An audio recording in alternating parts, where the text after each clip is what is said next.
Such a good song, Anastasia and I'm Out of Love, BBC Radio Sheffield. You're listening to Paulette Edwards. So, the World Happiness Report, then, 2016, has recently been published in Rome. It ranks 156 countries by their happiness levels. We're going to find out where we come along in there in just a moment. But how can we make ourselves happier? How can we make ourselves a happy nation? From day to day, how can you make yourself happier? Well, Frederika Roberts, happiness and resilience expert and co-founder of the Resilience Wellbeing Success mouthful programme, is here to talk to us all about that this afternoon. Thank you for joining us, Frederika. We need to say that first of all. So where did Britain come then? Britain came 23rd out of 150 countries, well, over 150 countries, which isn't bad really, is it, in the grand scheme of things? To say that I think we portray an image of being a miserable lot in Britain. Yeah. Actually, life satisfaction isn't bad. How did they measure it then? They measured it by asking about 3,000 people in each country various questions on life satisfaction and how they feel about their life, really. So it was down to the people who answered the questions, and I don't think they actually ask the question specifically how happy you are, but they ask life satisfaction questions. Right, like what then? Well, how satisfied are you with your life overall? But then there were questions, I think, that kind of relate to additional things, because then they pulled out lots of interesting things like, that apparently people all over the world are quite concerned not just with their own happiness, but actually with the distribution of happiness and life satisfaction, and they want to see less inequality in how happy certain countries are versus others. So we're not talking about economic equality or inequality, we're talking about general life satisfaction, and that really we feel happier if we feel that other people are happier too. So it's been a really nice kind of read to look through that report and see how much of that in there was actually about the greater good and altruism and people genuinely feeling that their own happiness doesn't stand in isolation. Let's talk about the difference between happiness and contentment then. How would you describe or define those two? Well, in a way they're very similar, and I quite often lump resilience in with that as well, because I think when you talk about happiness, sometimes there is an assumption of being happy meaning that you're always cheerful and that everything's always hunky-dory and you've always got a smile on your face. And I think if you look at happiness more in terms of perhaps contentment, perhaps resilience even kind of way, then actually it means that you can accept that there are times when you don't feel happy, you don't feel on top of the world, and of course life does throw things at everybody, and it wouldn't be normal or natural to be on top of the world or to try and put a happiness plaster on top of things when things aren't right. But when you know that even at your darkest times, even when things aren't great, that somehow you know you have the tools within yourself to pick yourself back up again when you're ready, and that therefore you know that at some point you will be okay again. And sometimes if you've had a devastating disaster happen to you, your new okay might be very different to your previous okay, but you can be okay again. And that to me is what happiness is about, and that's where contentment comes into it as well, I think. So it's okay not to be happy then? Absolutely. It's okay not to feel cheerful. It's okay not to be on top of the world. I think as long as you know that you have the tools to change that state again, that it's a temporary state of being, because we all feel down from time to time. Let's go back to that survey a bit and the things that you were mentioning there to do with the world at large. You know, we know about the mass immigration that's happening now. We know about, what's happening in Brussels, what happened yesterday. There are terrorists. There's a kind of a terrorist edge, I would call it, especially for people, I think, with children. I don't know why I say that, but I do feel that it's kind of more difficult to look into the future when you've got children, worried about what's going to happen with them. How do we manage to, because, I think it was Sinead who's producing me today, was saying on her phone, someone else was saying on her phone, they've got an app that flashes up breaking news, so they're aware all the time when something, and breaking news is usually negative, we know that, don't we? How do you cope with that then? How do you kind of keep some kind of equilibrium? Well, I think the first thing I would say is take that app off your phone. You can choose where you want to focus, and that's the key when you think about happiness, is what do you want to focus on? Because yes, bad, terrible things happen, and what happened yesterday in Brussels was devastating, and unfortunately half the time we don't even hear about these events that happen all over the world all the time. So these things do happen, but there is also an awful lot of good that happens in the world and in our daily lives. So do we have to teach ourselves to focus on the good then? And how do we do that when our app's telling us that breaking news is well, great? Making sure you don't have those apps constantly giving you the bad news is one way.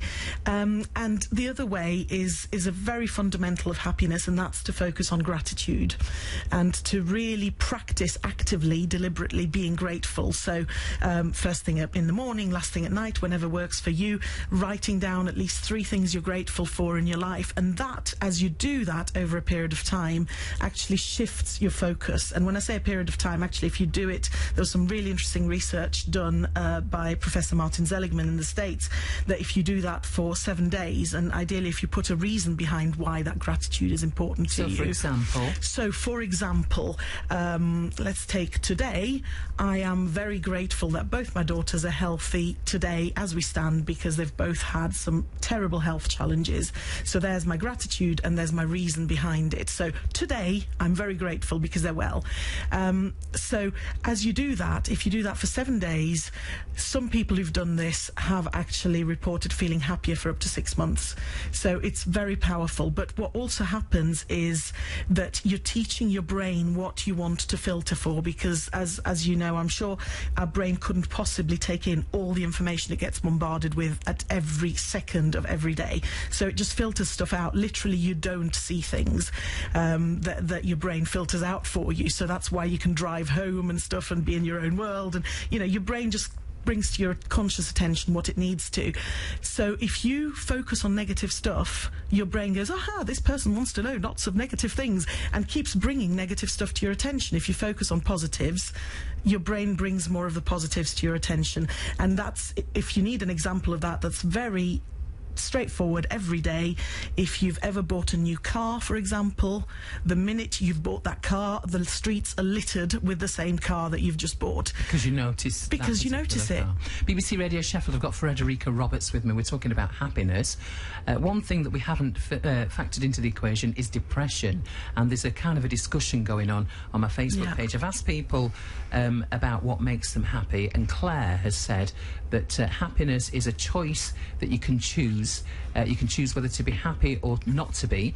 And Dan says, try telling that to someone who's suffered depression and anxiety. We're going to talk about depression and anxiety and how that factors into the equation after some music. If you've got anything you want to say about the discussion I'm having with Frederika, or if you want to introduce anything else to our discussion, get in touch. 0114 279 6699 81333 to send me a text or your message with Sheffield. Cheered you up this afternoon. But I've asked you a very simple question. What makes you happy? And I've asked you that question because Frederika Roberts is with me, and we're talking about happiness, we're talking about resilience, and we're also talking about contentment.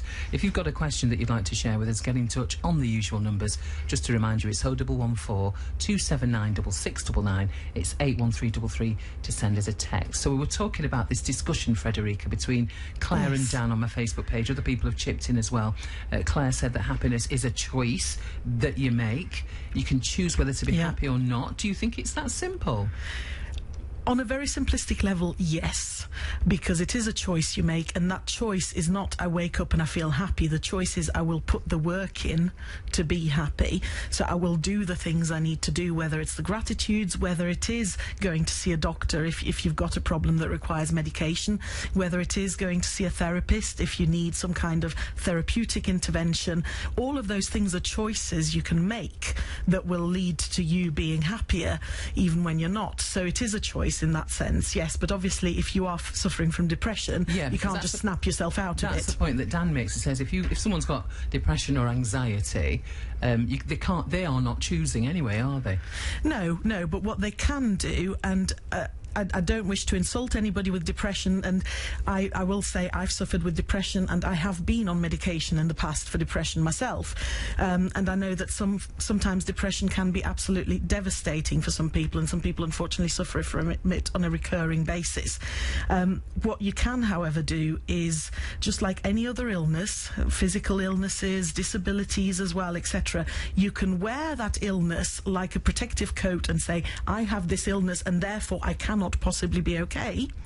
Or you can say, I have this illness and I will do everything I can to treat it wherever possible, and I will do everything I can to lead as happy a life as I can despite it.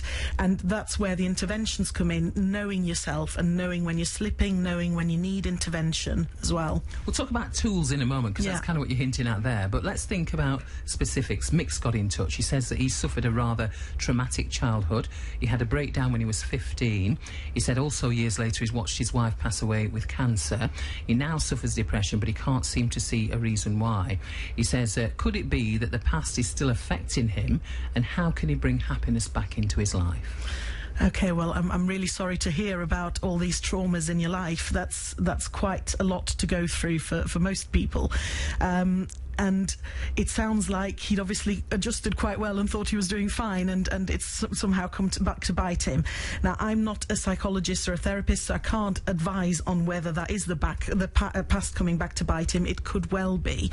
It could well be that there are unresolved emotions and issues that he needs to actually deal with, and sometimes that unfortunately does mean reliving them and going through a very painful process. What good can that do then, when it was traumatic the first time through? He would have to speak to a psychologist about that. I know when I had post-traumatic stress following my eldest daughter's cardiac arrest, even though she was fine, and that was where my problem was, I thought, but she survived, and she survived absolutely fine, so why am I not okay? Why am I constantly in this strange loop? And the psychologist I was seeing at the time said, well, you know, we can talk through all sorts of stuff, but it might be that if you can't get out of this loop, we have to actually take you through the experience again, and you properly make yourself relive it. It will put you in a worse position for a while, but it's still there. You're trying to cover it up, and it's still there, and it's affecting you. So actually making yourself feel worse under controlled conditions with therapy to overcome that so that you can process it properly sometimes is the way to go. But I would say, you know, that is something that was said to me by a psychologist, and you wouldn't put yourself through that on your own, because that could be very dangerous. You would have to do that with a qualified therapist supervising you to see whether that's the right course of action. But sometimes that's the only way. Get the issue out in the open before you can actually put it behind you. BBC Radio Sheffield. We've got Frederika Roberts with me. We're talking about happiness. Talked about Mick there. We're going to talk a little bit more about tools. You mentioned some tools there for Mick, and we'll talk about tools a little bit more after this. So happiness is on the menu this afternoon. We're talking about that with Frederika Rogers, and we're just talking about Roberts. And we'll keep calling you Rogers, and you just look at me really kindly as if to say, it's only Paulette, bless her. It's Roberts. I do apologise. Right, let me make sure I've written it down. There we go. So I have asked you on my Facebook page, what makes you happy? I hope you don't mind listening to this list, Frederika. No. So Liz has said her grandson. Andrea says going for a walk on a sunny day when the hawthorn is in bloom, preferably with my children. That's quite specific and lovely. Chris says hearing my kids and my grandchildren laugh.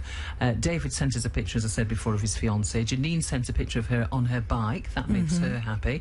Steve says waking up every morning. That's wonderful. Quite nice, isn't it? It's lovely. And Dave says that he was dancing in the office to Tiger Feet by Mud because it was from our it was our bestseller from our Rewind month. So does it help then to know what makes you happy? Yes, absolutely. I think especially if you know that you are prone to perhaps episodes of depression as well, I think it's really useful, but I think for anybody, because we all have times when we don't feel great. If you make a list, and all of those things that your listeners mentioned there, I would call them your little happiness ingredients, that what you sprinkle onto your life to lift its flavours, really. And if you know what your little happiness ingredients are, then it's much easier to draw upon them when you need them the most. So if you make a list, and I would say make a list of things that can take very little time and things that take a bit more time and maybe a bit more money, so that you've got a variety of activities, so that when you do feel that you're perhaps not at your best, you can find something that you can do that fits with the time you have available. So it could be a 1-minute meditation, you know, if you really haven't got much time and that works for you. so that you can draw upon these things when things aren't great. And what's interesting listening to those activities that your listeners have mentioned there is, you know, there are some activities there that are actually universally very good for you to lift your mood. So spending time outdoors is very, very good for you. So if you are feeling low, getting yourself outside generally helps.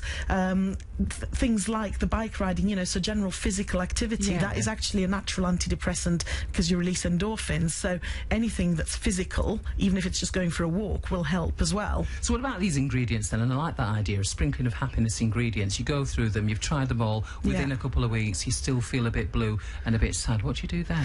Well, I think you need to, at that point, if you know yourself well enough, to still know that you're not quite in the right place. Now, if there is a very specific reason, something's happened in your life that's making you feel like that, sometimes you just need to give it time. You know, if you've just suffered a major tragedy, if you've just suffered a loss, a bereavement, etc., you can't expect that doing all those things will magically make you feel better. Still do them, though, because they will help your healing process. But if you can't think of any reason why that's happening and why you're feeling blue, then at that point I would say, you know, you need to look at what other interventions you might need and go and ask for help. And asking for help is very, very powerful. And again, one of the key things that I talk about to people about boosting your happiness, you need to know when you need help, whether it's practical things or whether it's that actually I'm not feeling great.